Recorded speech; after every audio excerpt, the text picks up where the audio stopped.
Today's Thursday, June 24th, 9:04 a.m. I'm sitting in my car, still my car. Was communicating with a few potential buyers, right? Try to see if I can, improve my financials a little bit with this car, because it was pretty expensive, like I explained before, right? But people are just not serious,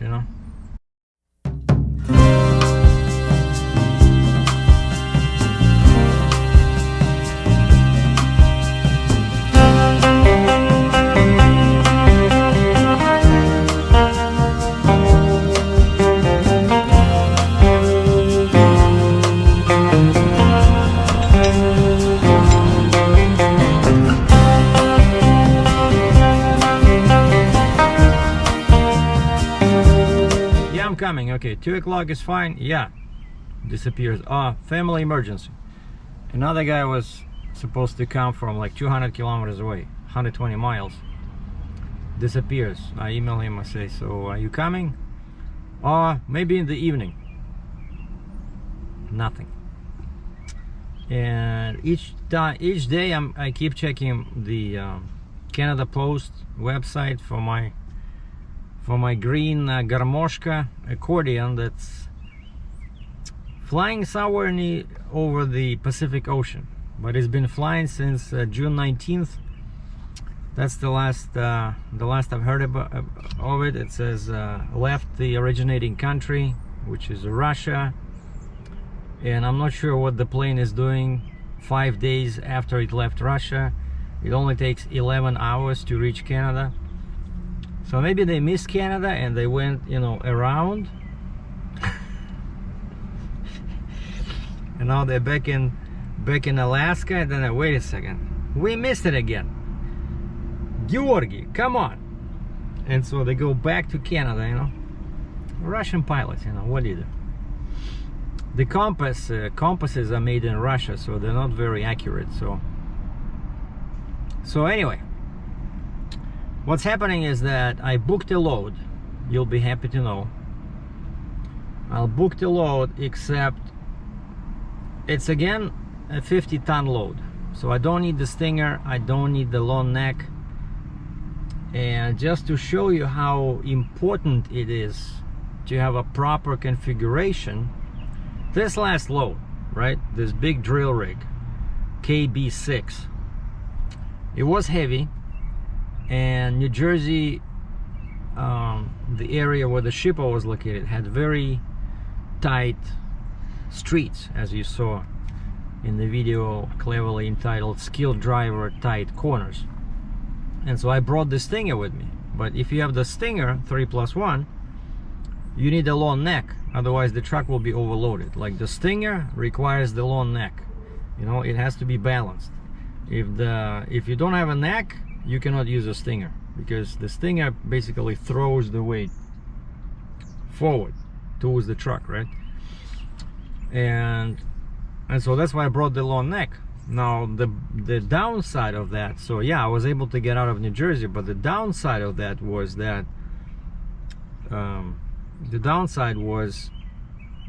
I was 93 feet long, and that's too long for a cop not to notice, as compared to 80 feet. It's 13 feet, it's a big difference. But after 80 feet, you need a pilot in New York.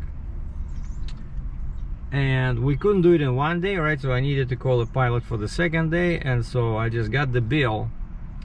So just the pilot to cross to New York from the 287 in New Jersey, I-287, to Buffalo cost me $850 US.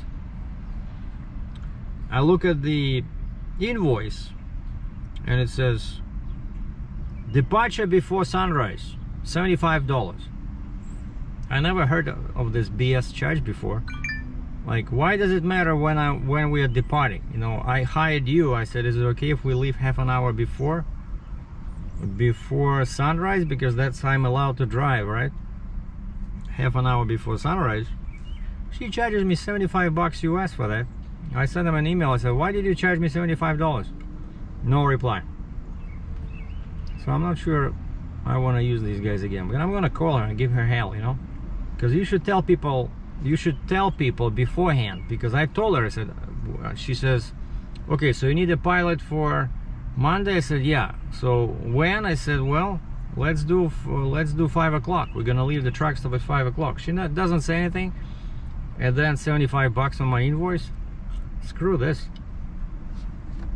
But anyway, it's already paid. But the point of all this heated monologue is that that's what happens when you don't need the stinger, actually. And then you have to have a long neck, and then you're too long, so it costs too much money, which could have been avoided, right? And so this next load I booked, it's a Cat 335 excavator. You know, one of my favorite loads that I moved hundreds of times before. And they say it's 84, let's say 85,000 pounds, which I doubt, but you know, these excavators are a bit unpredictable. Sometimes they're 79,000 pounds, sometimes they're 87,000 pounds. You know, the same 336, this one is 335. And so I'm debating whether I should keep my trailer the same way it is now or change it. But the thing is, I'm only going to Pennsylvania. I'm loading in Pennsylvania Monday, and it's like 350 miles to the border, you know. But technically, even in Pennsylvania, 90 feet, after 90 feet you need one pilot.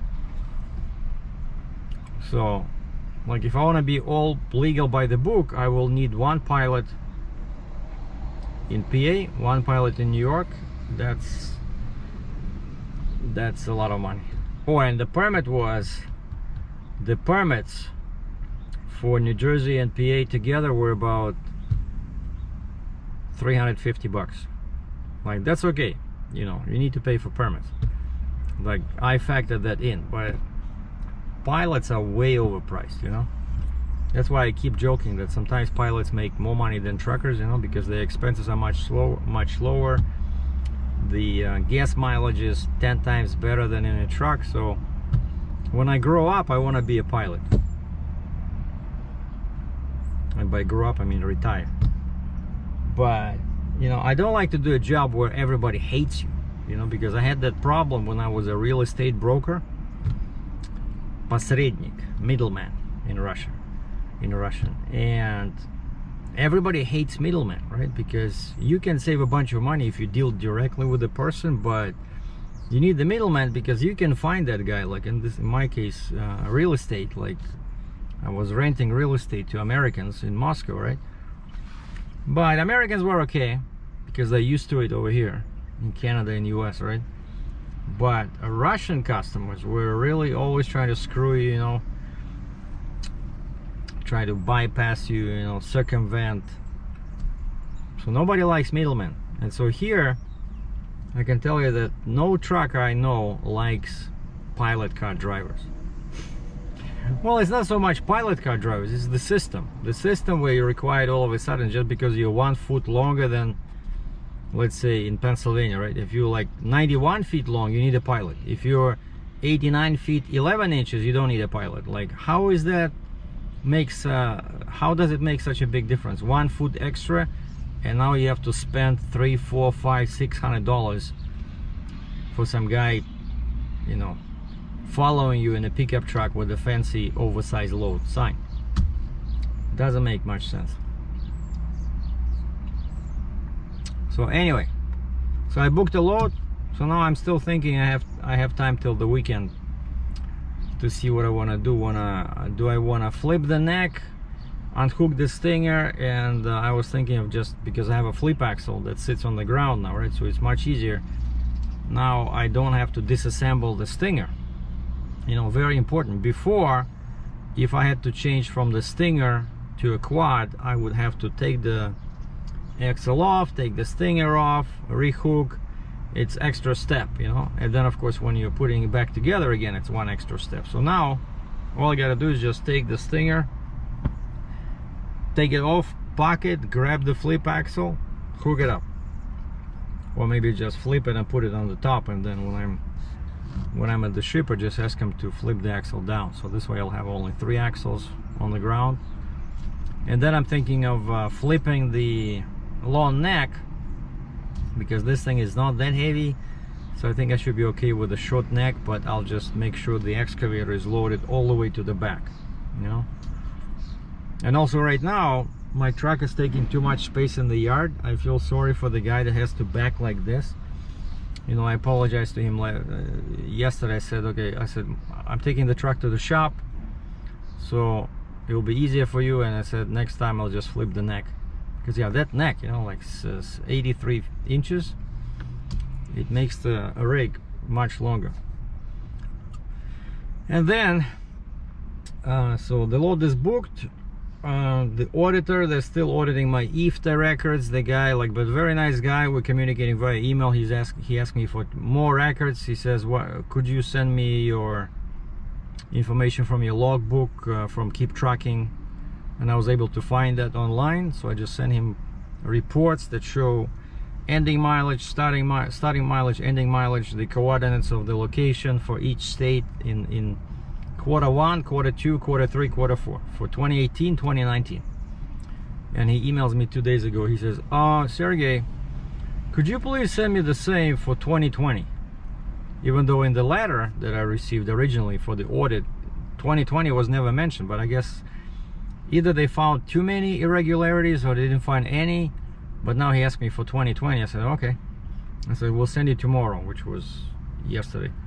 And so I went online to my Keep Tracking website, logged on as administrator, saved those 4 reports as PDF, email it to the guy. He says, thank you, we'll be in touch. All right. So far I'm not in IFTA prison yet, but you know, I've been doing everything by the book. I don't know what they want from me, but I guess everybody gets audited once in a while, right? Since I started doing this in November 2017, so now it'll be 4 years in November, so they decided to check how I file my IFTA taxes, right? So that was done, and I ordered, remember one tire was bad on the trailer, and so I called Cal Tire, said please bring one more tire that's Siloon 275mm tire, and it's being shipped from London again. I don't know what's wrong with these people, why you cannot just get a bunch of these tires, but they keep telling me that I'm the only one that needs them. And then right ahead of me I see a dump truck with a dump trailer, actually like a semi truck with a dump trailer. They were I look at the tire that they're putting on, it's Siloon, but maybe the size was wrong, maybe the size was different, I don't know. They're telling me that 275mm tire, 16 ply, only I'm asking for them. So anyway, they're bringing that tire from London, 1 hour away, London, Ontario. And so it should be here tomorrow, Friday, and I want to go hook up to my trailer and go change the tire. It's $295 Canadian a tire, very good deal, plus labor, probably going to be like 450 Canadian, which is very decent, because a Bridgestone is like $800 just the tire alone. And what I'm doing now is I have to go to Aberfoyle, 30 clicks away, and pick up my truck, because I dropped off my truck since, remember, I had a leak, according to the TA guy, a leak on the front differential. And I also remember that I had an air leak occasionally from the air dryer under the truck. And so I dropped off the truck in Aberfoyle 2 days ago, and I said, okay, please fix the seal on the front differential and change the filter or replace the entire air dry if it's leaking. And then yesterday I asked him, I said, okay guys, so what's going on? Is my truck gonna be ready? Because I booked a load Monday. I'm supposed to be in Harrisburg, PA, so I want to leave either Saturday or Sunday, just to, you know, go slow, enjoy the nice weather. And they said, yeah, the truck is done. They said it was sitting all night in the shop. We didn't find the leak that you're talking about from the air dryer. They said the pressure stayed perfect, so you don't have a leak in the air dryer. I said, okay, what about the differential? Well, we didn't find the leak in the seal, but we found that there was some kind of like steam near the somewhere there, and they said all we did was we just changed your filter. Turns out there's a filter there in the differential. And yeah, the truck now has what, almost 300,000 kilometers. So they cleaned up the area over there and they changed the filter, and they said now all is good, you don't need a new seal. So, which is good news. So you can never ever trust truck stop technicians when they do diagnostics, right? Because if they tell you need a new engine, you just probably need a new windshield wiper, you know, something like that. So there's a relation to how severe the problem is to what it really is. Oh man, you have a leak on your differential. Oh really? So of course the guy made a sale. He sold me $40 US worth of synthetic oil for my differential, which I needed because he says it was low. So anyway, what we're doing now is we're starting our Uber application. And I'm just punching in this Aberfoyle address. Confirm UberX. My location is Hilton, Cambridge. And the next screen is always like this. A face cover or mask is required on every ride. Confirm and ride.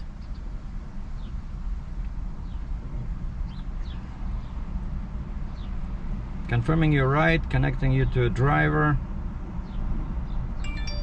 2 minutes.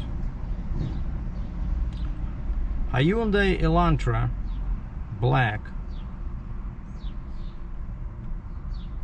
Alright, we're in business. So let's get ready. So I'm gonna pick up the truck and I'm gonna bring it here to the hotel because I don't wanna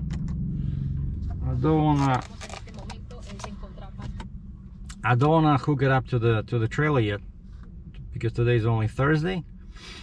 And again, I have to decide probably tomorrow. Tomorrow I'll either borrow my buddy's excavator there if it's available, and try to hook up the flip axle myself, or I'll hire the wrecker and pay them probably $200 to flip the neck and take out the stinger and hook up the flip axle. Because yeah, I don't want to be this long again. I don't want to pay for another pilot. Hi there. Hi, how are you? I'm good, how are you? Yeah, we're just going to Aberfoyle.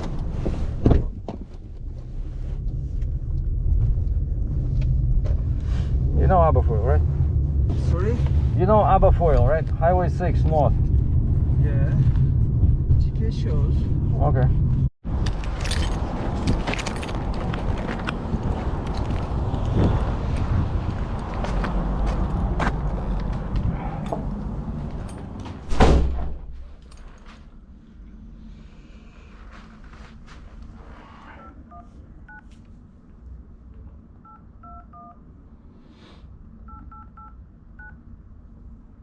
Yes, he is supposed to call.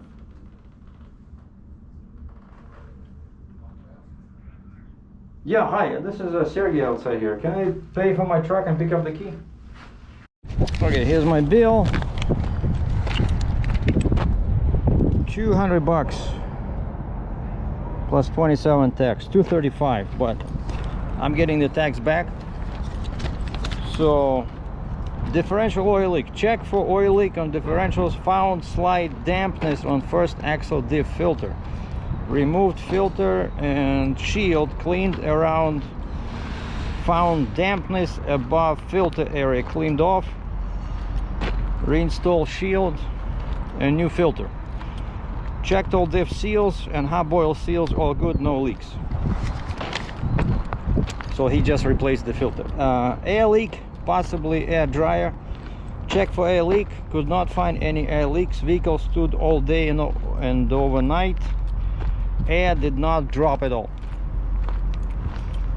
Went around and sprayed all fittings and valves with soapy water to see if there was any slight leaks. No leaks found. Cool. But I do lose pressure, so you see, I thought it was the truck. Like whenever I'm hooked up. Hello my baby, did you miss me? What a monster, you know. Sometimes I look at this, I cannot believe it's my truck. Like honestly. And also the guy said what can happen is that you have hydraulics, right? And I was thinking about this actually, because the axle is right here, you see. And when I drop my trailer, sometimes I take my hose. You see now my hydraulic hoses, I just disconnected them here and I left them on the trailer, and sometimes they leak, right? There's a little bit of oil left, and that's right where the differential is. And so that's what the guy said. He says, and I was thinking the same thing. See, that's the differential, right? Then he says maybe you had some hydraulic oil just drop from your trailer, but they didn't find anything, you know, too crazy. Man, look at this.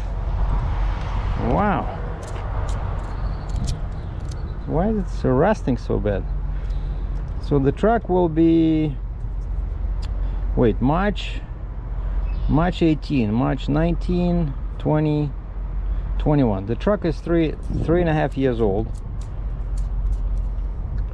and this thing, we'll have to clean it up. Do that trick I did with the,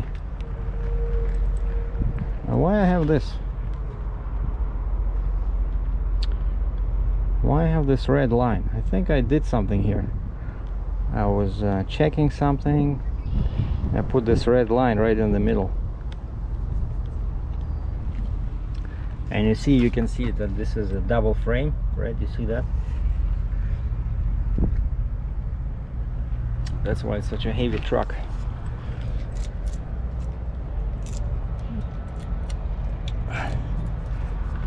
Yeah, lots of corrosion, because I'm in Canada, and over here they use,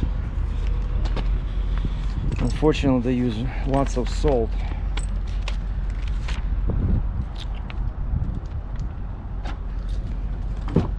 Lots of salt on the road in winter. Oh, they put some nice plastic in here. All right. So now all I have to do is just switch my brain to truck driving, into truck driving mode. Right, I'm not driving my Challenge anymore. Now check this out. That's like a typical Canadian flatbed. Look at this. 5 axles, and so the rear axle is a super single steerable, and the front axle is super single tires steerable. You know, so when the guy is empty, so he can just raise those, raise the rear, raise this, and just drive on 3 axles. But this trailer looks like, judging from the floor, it's working extremely hard, and the steel edges are slightly bent all over the place, and the floor is, I don't know, oh, it's covered with some plywood. What I mentioned, 5 axles, right? So 5 axle trailer, and typically they would use just a regular 3 axle truck. But that's 8 axles, right? So 8 axles, you can move probably something like this. In terms of weight, you can move something like this Cat 335. So you can move 80, you can put 90,000 pounds over here. And of course, this being a flatbed, what they use it for is usually like either steel steel coils or pipe, you know. And that's one area I'm not familiar with, how much you can haul, because these guys move, you know, they move multiple items, right? They're not doing just one piece like I do, because then you need a permit. But in Canada, how much you can haul depends on how many axles you have. And so they can haul a lot without any permits, just because they have 5 axles here, 3 on the truck, so 8 axles. And there's a rule about how much they can haul.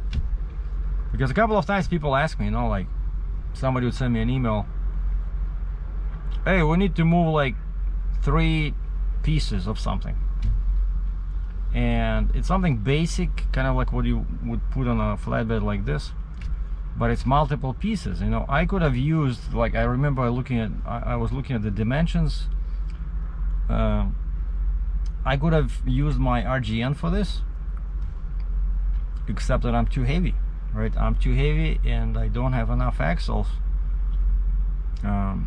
and I cannot do multiple pieces anyway. But these guys, for some reason, they allow them to do multiple pieces, you know, and that's how they get to move pipes and coils, like I said, right? Like multiple pieces. And maybe some, what they also do is, you know, they move like some concrete blocks, you know, something for where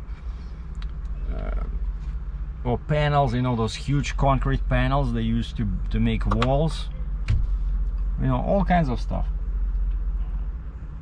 So it can be a very useful trailer. And I remember a few years back there was a guy in US that was doing heavy haul with a 53-foot trailer that he changed into like a multi-axle thing.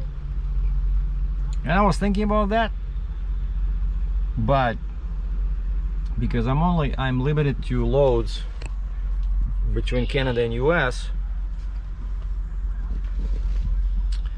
I don't have enough work to have a trailer like this, you know.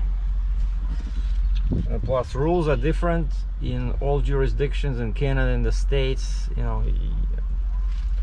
You would have to learn all these rules, you know, because this is a total different operation than what I do, this multi-axle flatbed. And of course you can only do loads, you know, let's say up to 8 feet tall. So it's not about tall loads, it just you can do heavy stuff, right? But it has to be short.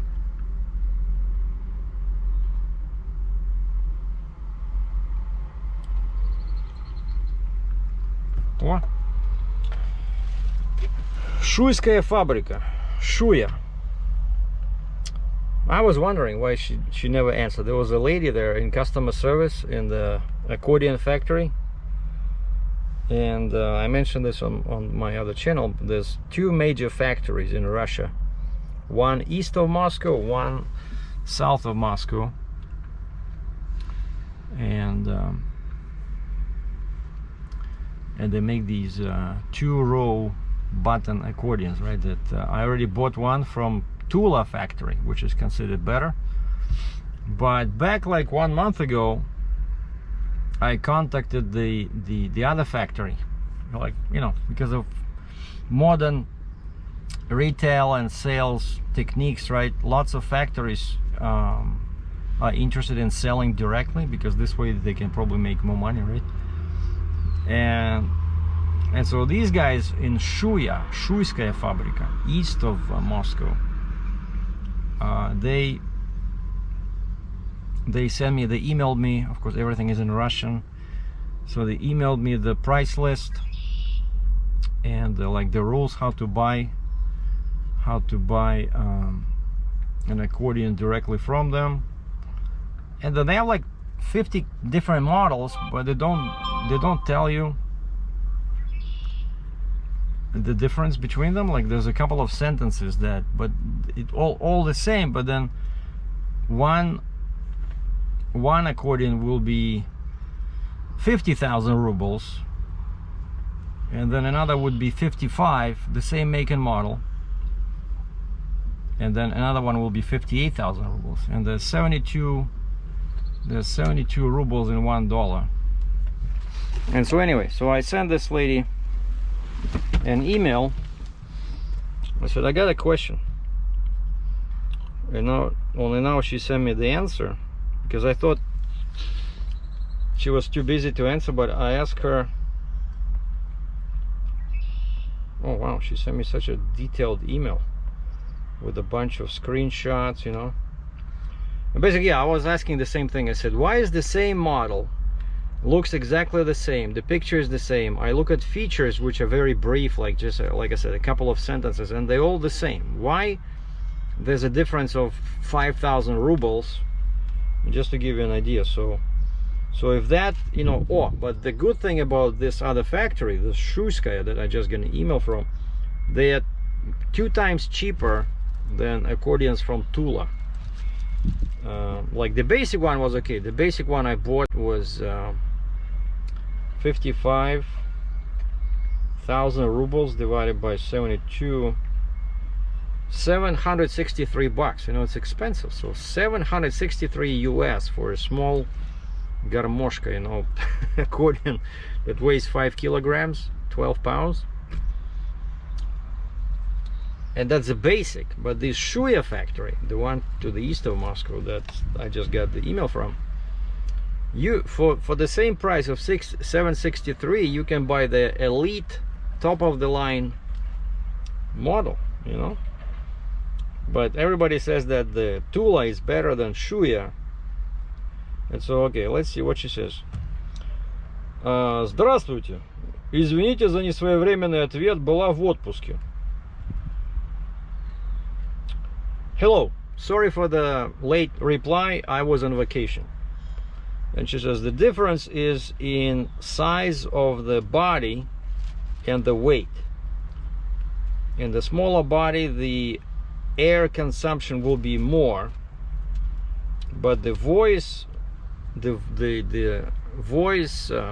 reed, like the construction of the voices, you know, treble and the bass are the same. So basically the only difference is in size of the body and the weight.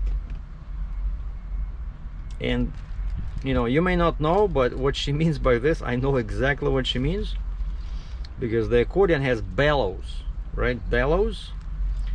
And she says a smaller body will have a higher air consumption. What that means is that you will have to expand that accordion to like freaking 10 feet, you know, because it's a smaller volume of air. So that accordion, and one guy was complaining about their accordions, that he says, I have to expand like the right side, the bass end. He says, I'm running out of, like, my arms are not that long, you know. And that's the problem. And so it turns out that's what the problem is. Like, the problem is people don't understand this. They buy one with a insufficient small body, and of course you need a bigger body if you have more voices. Like if you have 3 voices, you need more air than when you have 2 voices. So man, so I think I might buy one from these guys, because the accordions, they look super nice. Like they all, check this out, it's like a piece of art, you know. This one is called Barыня. It looks so beautiful, you know. And so this, oh, and she concluded her email: готовы принять заказ. We are ready to take your order. Nice. I like, you know, sometimes I miss this communication in Russian. It's been a while since I talked in Russian for business. You know, most of the time I just talk to my brother, so it's all informal, and it's kind of like interesting how we're talking with this Oksana. That's a Russian female name, Oksana, from the Shuya factory. And it's kind of like interesting, you know.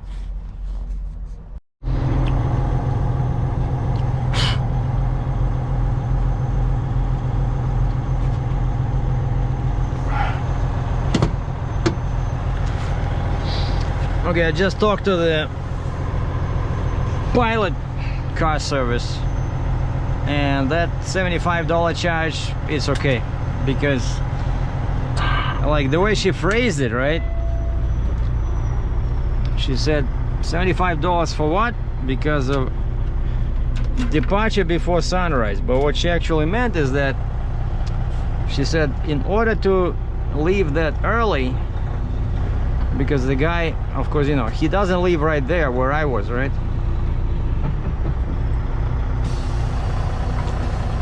He had to come from somewhere, from his house, right? And so in order to leave at 5 o'clock in the morning, and I think he lives somewhere near Buffalo, she said he would have to leave around 1 o'clock at night, and nobody wants to do that. So of course he had to come to me on Sunday. Actually, he showed up on Sunday night, and he said he'll go to a hotel so that, like, nearby, so that he can be there at 4:45, and then we left at 5, right? So that's what she says basically it's for the hotel. So if she would write, if she would have written a hotel because of early departure, I wouldn't have any questions, you see? So just a suggestion, if somebody is watching this, you know, and you have to charge people something like this, you know, it helps to avoid extra questions from the customer when you explain what exactly you charge them for, right? Like, I'm a reasonable guy, so I understand that, because I wanted to leave so early. Yeah, it would be impossible, you know, if the guy would start at 1 o'clock, you know, he'll be very tired. You know, it's not safe, right? The guy needs his sleep as well, just like me. This place is crazy. I was here a couple of times, you know, that's... Oh, now they have a yard in there. Oh, it's this place, Maple Leaf, which is it's like a meat factory. But I was talking about the crane company. They have so much equipment in there. It's very difficult to get around the building and then get out, and there's a scale right at the exit. I remember I went there a couple of times when I was an owner-operator to pick up some machine in there, and it was always a challenge. And I thought I'd be working with them when I became independent, but I only did one load for them, which paid pretty good. It was a big crane. Well, not that big. It was probably 85,000 pounds that I picked up in somewhere near Washington, D.C. when I had my drop side rail trailer.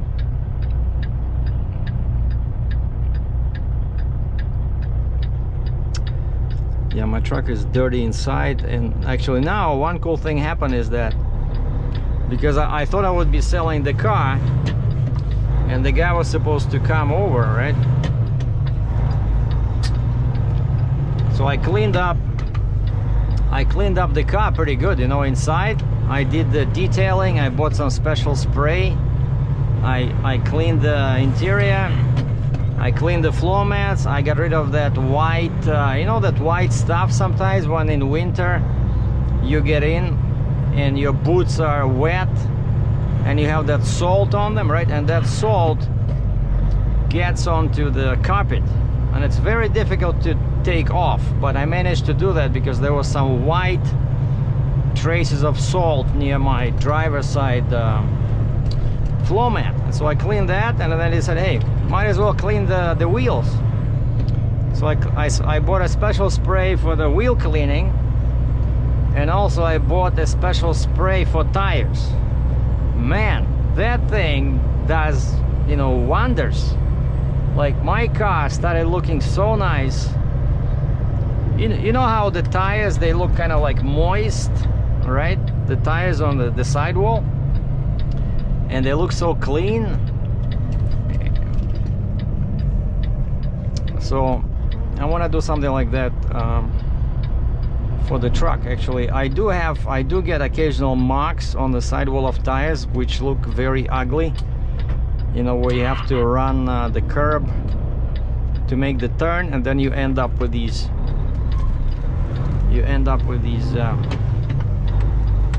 marks on the sidewall. And I just realized I have this spray for tires that I use on the car. I might as well use it on my truck, so I'm gonna do that before I leave. And so yeah, I'm loading in Harrisburg, PA, Monday.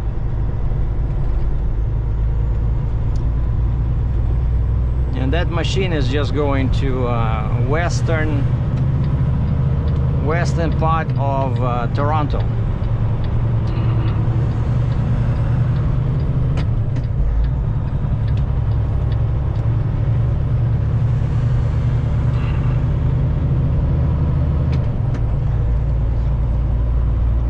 So that's gonna be today's video, right? We did some talking, we did some driving.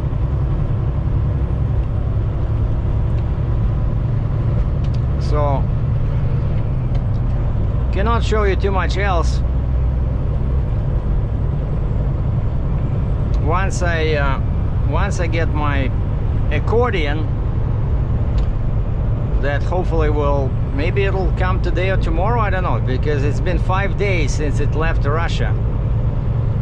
So I will do an unboxing video and post it on my Russian accordion channel.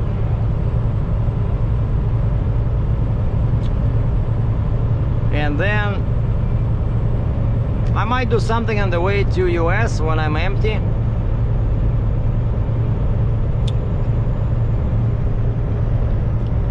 If I see something interesting on the way to oh, check this out.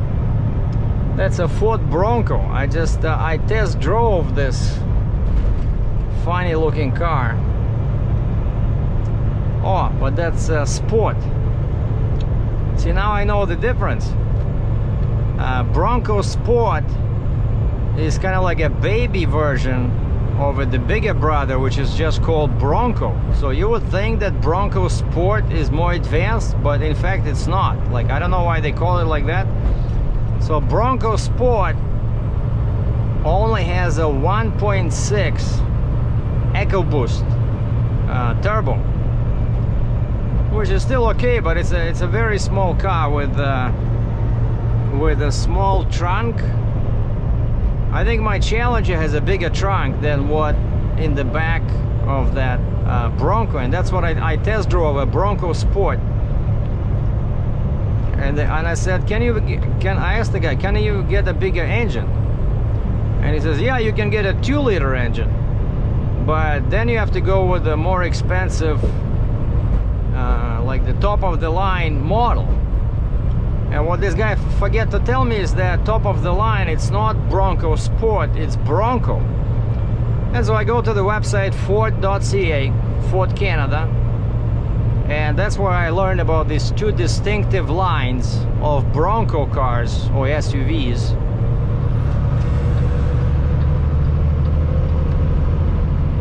And I learned the difference between Bronco Sport and Bronco.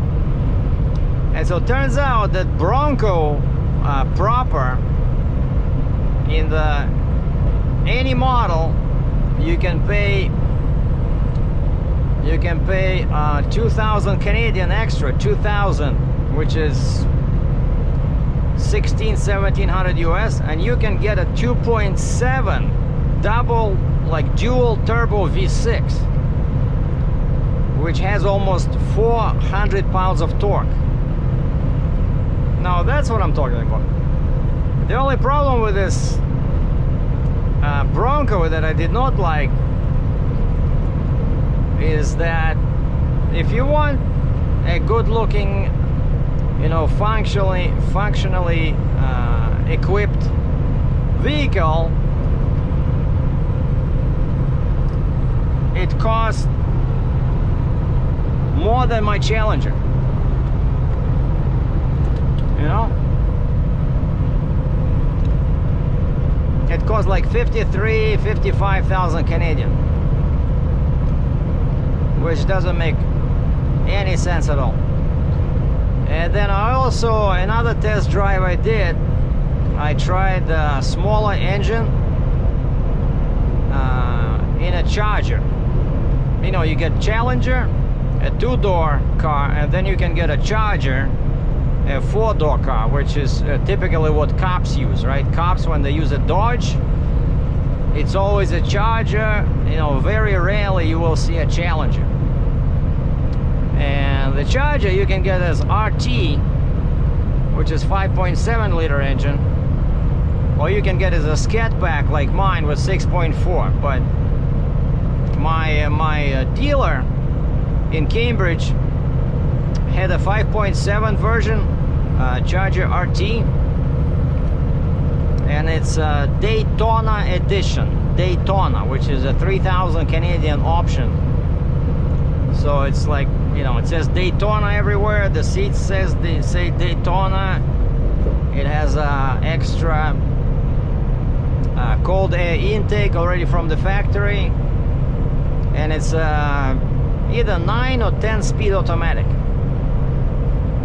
And I thought, I want to try this to see. You know, it's like 51,000 bucks, pretty much the same price as my Challenger, which is 6.4. And so I took that one for a test, and actually it felt pretty nice. I didn't feel any big difference between my car, my 6.4 and 5.7. I don't know. With the automatic transmission, it rode very nice. And you can still shift with pedals. And you can also change into sport mode. And I tried that one, and it was pretty, again, I was pretty impressed.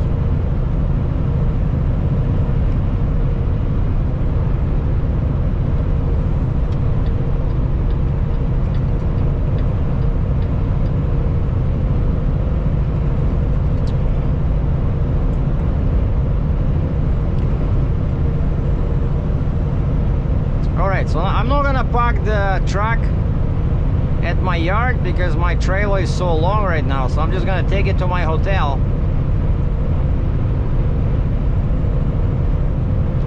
and park it there.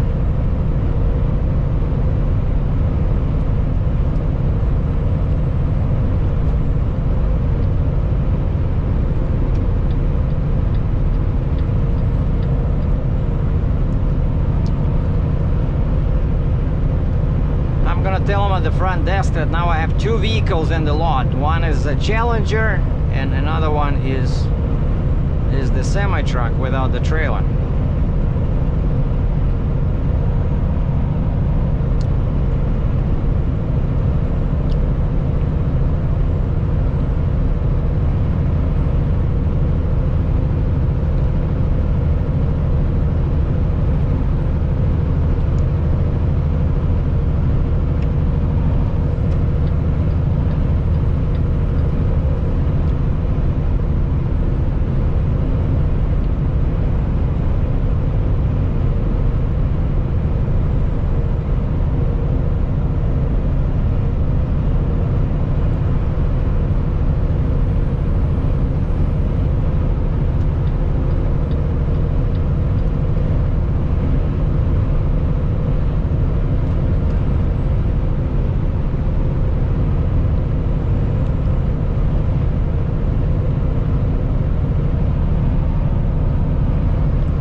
See the excavator.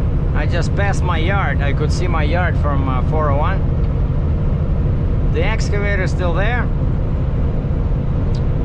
You know, it's owned by the guy I moved a couple of loads for. And last time he allowed me to unload the Jeep, so I see if he'll allow me to use his excavator to flip the neck and take off the stinger. then I can save a couple of bucks, and I don't have to call the wrecker company. So yeah, if I do that, if he allows me to do that, I'll do a video about that, because it can be interesting to some people, you know, how to secure chains when you're flipping the neck. Of course, I did it before, but you know, this time it's the neck and the stinger, and then we're adding the flip axle. So I'll make sure my GoPro is fully charged, just in case. Or then yeah, tomorrow I'm changing the tire, so I'll include that in the video as well, like the tire on the trailer.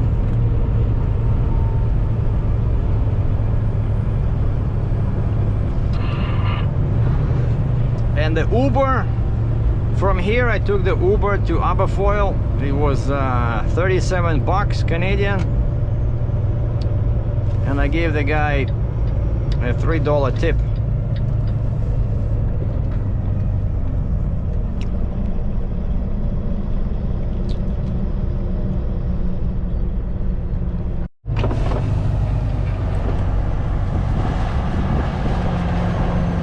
Now check this out. That's how my car looks now, with the cleaned wheels and clean tires. I love it. It's like ready for sale, you know.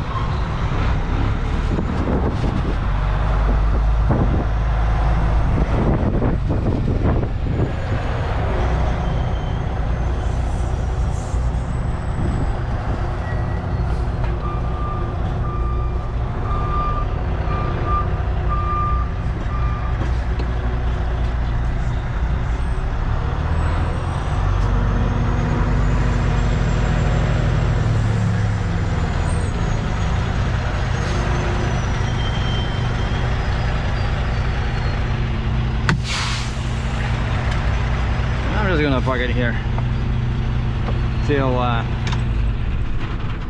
tomorrow. I'll just go inside and tell them that I have a second vehicle. Okay, all we gotta do is just click off duty, save, and then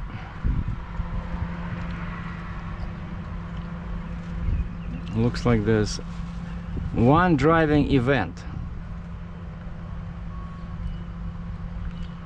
So I'm guessing they drove my truck to get into the shop. You see, that's what happens when you leave your you see, now it cleared. Did I sign it? Oh yeah, I didn't sign it. Okay, so now we gotta sign it. I think that's it. Just put it in the airplane mode, turn off the location so it doesn't kill the battery, disconnect the power, do like this. That's it.